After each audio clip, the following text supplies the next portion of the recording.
खास प्रोग्राम बड़ी खबरों में आपका स्वागत है। मैं हूं शाहीन परवीन। आज बड़ी खबरों में होगी उन बड़ी खबरों पर नजर जिन खबरों से है आपका सरोकार। तो आइए शुरू करते हैं बड़ी खबरें।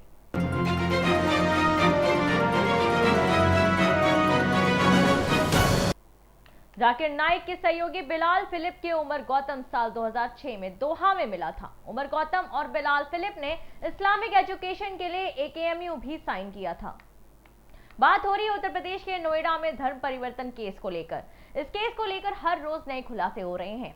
जानकारी के मुताबिक यूपी और दूसरे राज्य में हो रहे धर्म परिवर्तन के मामलों में भी विदेशी मास्टरमाइंड का कनेक्शन सामने आया है और इस मामले में जैसे तैसे जांच आगे बढ़ रही है। दावा मॉड्यूल की परतें खुलने लगी हैं। दरअसल उमर गौतम के इस्लामिक दावा सेंटर के तार कतर के सबसे बड़े धर्म परिवर्तन कराने वाले इंटरनेशनल मास्टरमाइंड बिलाल फिलिप के साथ जुड़े हैं।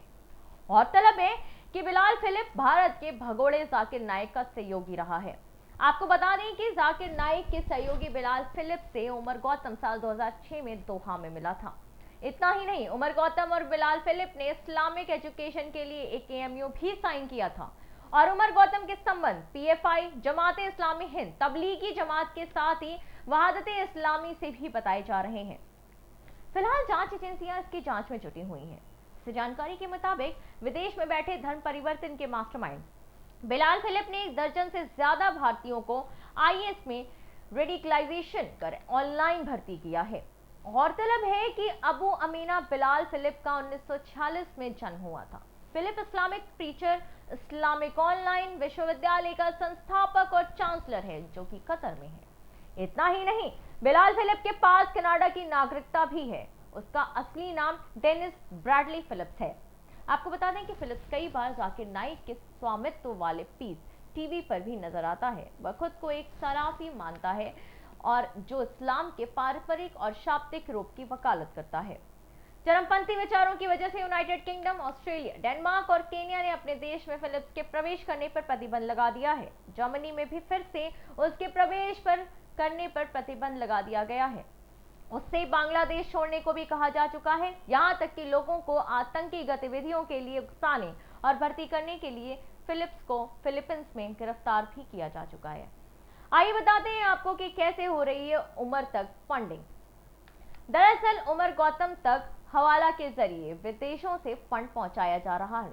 उमर तक गल्फ रूट से हवाला के जरिए पैसा भेजा जा रहा है। सूत्रों की माने तो उमर गौतम के HSBC अकाउंट में 1.5 करोड़ रुपए हवाला के जरिए आए और गल्फ रूट से पैसा उमर गौतम के पास चांदनी चौक के हवाला रैकेट के जरिए पहुंचा था। गौरतलब है कि ये पैसा कतर, दुबई, कुवैत और टर्की के जरिए उमर तक पहुंचा था। जम्मू एयरबेस पर हुए हमले के लेकर कुछ महत्वपूर्ण जानकारियां सामने आने लगी हैं। गौरतलब है कि 27 जून रविवार को जम्मू में एयरफोर्स के ठिकाने पर ड्रोन से हमला हुआ था, जिसमें किसी की जान तो नहीं गई थी, लेकिन एक बिल्डिंग को नुकसान जरूर हुआ था। और अब इस मामले में पता चला है कि इसके लिए खास इम्पैक्ट IED का इस्तेमाल किया गया है।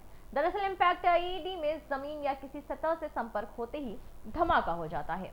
ऐसा माना जा रहा है कि IED को ड्रोन के जरिए जम्मू एयरबेस तक पहुंचाया गया था। ये भारत में हुआ अपनी तरह का पहला ड्रोन अटैक है जिसमें इम्पैक्ट IED का इस्तेमाल हुआ है। हालांकि लंबे वक्त से जम्मू कश्मीर में ड्रोन की एक्टिविटीज बढ़ी हैं। आइए बताते हैं आपको इस खास IED और जम्मू कश्मीर में ड्रोन एक्टिविटीज के बारे में। एक न्यूज चैनल के जर्नलिस्ट के मुताबिक जम्मू एयरफोर्स स्टेशन पर हुए हमले में एक खतरनाक विस्फोटक इम्पैक्ट IED का इस्तेमाल किया था।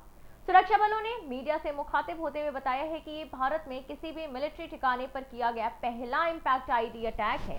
ये इम्पैक्ट IED तब फटते हैं जब किसी सतह पर तेजी से गिरते हैं। आपको बता दें कि हर IED का वजन करीबन 2 किलो था और इसे खतरनाक बनाने के लिए इसमें धातु के टुकड़े भी भरे गए थे और इन धातु के टुकड़ों की वजह से धमाके के बाद सीमेंट की छत में छेद हो गया था। आपको बता दें कि हमले में कौन सा विस्फोटक इस्तेमाल किया गया था, इसकी पुष्टि फॉरेंसिक रिपोर्ट के बाद ही हो पाएगी। गौरतलब है कि इस रिपोर्ट को आने में 42 से 48 घंटे तक का वक्त लग सकता है, लेकिन हमले में RDX के इस्तेमाल की भी आशंका जताई जा रही है। अब एक न्यूज एजेंसी के सूत्रों के हवाले से बात की जाए तो लिखा है कि हमले वाली जगह पर किसी भी ड्रोन के अवशेष नहीं पाए गए हैं। हो सकता है कि इस हमले में नीची उड़ान भरने वाले ड्रोन का इस्तेमाल किया गया हो ताकि रडार से बचा जा सके। जहां हमला हुआ वहां जगह से पाकिस्तान बॉर्डर सिर्फ 14 किलोमीटर है और साथ ही इस बात की भी आशंका जताई जा रही है कि वह हमला करने वालों को आईएसआई और पाकिस्तान सेना से ट्रेनिंग मिली हुई है। हालांकि भले ही ये देश में किसी मिलिट्री ठिकाने पर ड्रोन से हुआ पहला हमला हो, लेकिन जम्मू कश्मीर में ड्रोन काफी एक्टिव रहे हैं, यहाँ तक कि मिलिट्री की नजर में भी आते रहे हैं। आपको बता दें कि जम्मू एयरबस पर हमले के बाद सुरक्षा बलों को रचनातक कालूचक इलाके में 2 ड्रोन नजर आए थे। पहला ड्रोन रात करीब 11:45 पर देखा गया था, दूसरा ड्रोन रात करीब 2:45 बजे नजर आया। हाई अलर्ट पर मौजूद सुरक्षा कर्मियों ने उन्हें देखते ही गोलियां बरसानी शुरू कर दी। जानकारी के मुताबिक जवानों ने ड्रोन पर 20 से 25 राउंड फायरिंग की। इसके बाद ड्रोन अंधेरे में कहीं गुम हो गया। फिलहाल ड्रोन की तलाश अभी जारी है।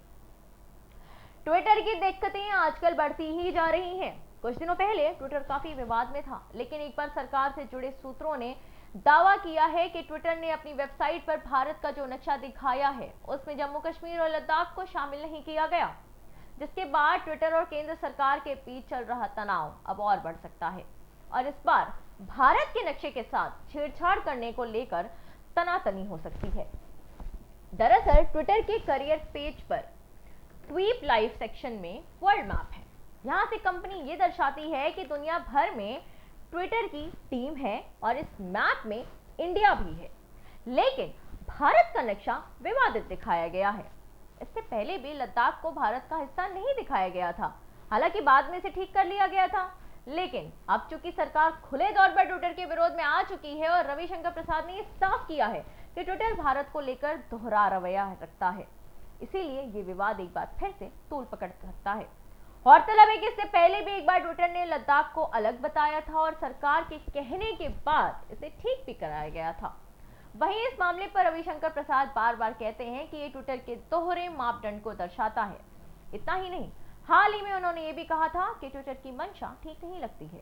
ट्विटर के करियर पेज पर जो भारत का नक्शा है इसमें जम्मू कश्मीर और लद्दाख नहीं है, यानी इन्हें बॉर्डर के बाहर दिखाया गया है, जिसकी वजह से सोशल मीडिया पर लोग इसकी आलोचना कर रहे हैं। आपको बता दें कि अभी तक इस मामले में ट्विटर का स्टेटमेंट नहीं आया है, तो वहीं हमने इसे लेकर ट्विटर से जवाब मांगा है। गौरतलब है कि पिछले कुछ दिनों से ट्विटर को लेकर काफी चर्चा है। पिछले हफ्ते कॉपीराइट उल्लंघन को लेकर मंत्री रविशंकर प्रसाद का अकाउंट कंपनी ने 1 घंटे के लिए लॉक कर दिया था और अब खबर ये आई है कि कंपनी ने भारतीय आईटी रूल्स के तहत जो ग्रीवांस ऑफिसर रखा था उन्होंने कंपनी से इस्तीफा दे दिया है।